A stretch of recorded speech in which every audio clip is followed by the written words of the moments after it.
Нуртайзы ден соолукту чыңдоо борборунда даткайланган жылда ошо жайлоого чыгып 10 күндүк машыгууларды өткөрүп келебиз. Ошол быйыл ошол Кыргызстандын ар жерине барышка аракет кылат элек. Ошол быйыл ошол Карагой жайлоосуна, ошол Ноокат районунун Карагой жайлоосуна туш келиптир.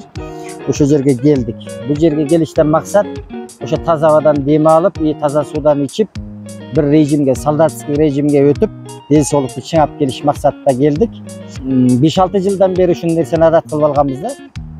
Ошол мурунку баргандар ушул күндү чыдамсыздык менен күтүп ушул жерге келишет. Быйыл да ошол жылда барып жүргөн эжелерден дагы ушул жерге келишти.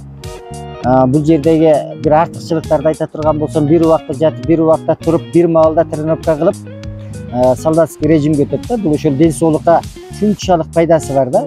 Ошо солдаттын неге ден соолугу чың десе, бул режим менен жашайт экен да. Солдат мисалы үчүн азыр 1 жылдык армия болгон болсо, ошол режим менен жашайт экен да. Эң жакшысы солдат командирди угат экен. Бул жерде да ошондой бир адам башчы, ошол адамды угуп, тренердин, устаздын сөзүн угушуп, ошол 10 күндүк машыгууларды ушул жерде өткөрүп, ден соолуктарына сонун результат көрсөтүп кетип атышат.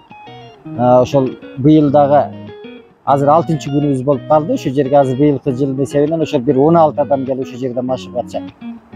Бул жерде эртең мененки тренировка саат 6-да башталат, анан күндүзгү саат 11-де, кечки саат 5-те, анан түнкү тамактан кийин анан бир аз ыркесе болуп, оюн зоок кылышып, анан жатаарда анан цигундун көнүгүүлөрүн жасап алып анан жатып атышат. Түндөсү дагы ошо цигун жасап жата турган болсо, адамдын организмине ушунчалык кубат болот да. Себеби ошол цигундун иштөө убактылары бар да. Түнкү саат 11-ден кийин дагы ушул цигун иштеген ден соолукка ушунчалык пайдалуу болгондуктан ошо жатаарда дагы ошо цигундун көнүгүүлөрүн жасап жатып атабыз. Андан сырткары ошол йоганын көнүгүүлөрүн, жанагы дем алуу көнүгүүлөрүн көп жасап атабыз. Себеби дем алуу көнүгүүлөрүн сөзсүз түрдө ошо таза абага чыкканда ошо дем алуу көнүгүүлөрүн сөзсүз түрдө жасаганга аракет кылыш керек. Себеби дем алуу дейт, бул акыл менен дененин көпүрөсү дейт да. Биз дем алуу көнүгүүлөрдү жасабагандыктан биз денебизди башкара албай калат экенбиз, денебиз бизге баш ийбей калат экен. Качан биз дем алуу көнүгүүлөрүн жасаганда, анан мээ иштеп, акыл эс иштеп, анан денени башкарганга, денени көзөмөлдөгөнгө мүмкүнчүлүк болот экен да. Ошон үчүн биз таза абага келгенде сөзсүз түрдө ошо дем алуу көнүгүүлөрүнө көп көңүл бурабыз. Бул жайлоого келип машыгууларга биздин эң чоң устатыбыз Макен Исахов деген устатым бар.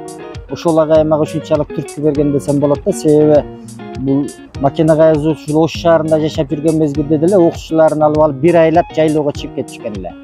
Анан азыр Россияда жашайт. Россиядан келип дагы азыр жайлоолорго ошол окуучуларын, шакирттерин алып барып алып ошол бир 10 күндүк тренировкаларды, ошо машыгууларды өткөрүп атат.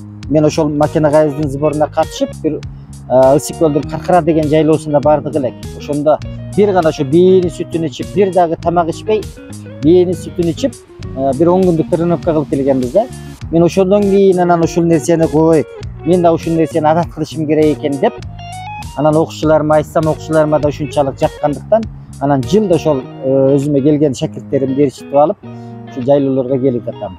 Анан 10 күндө сөзсүз түрдө бул адамдын организминде сөзсүз түрдө бир сонун жыйынтык болот экен да.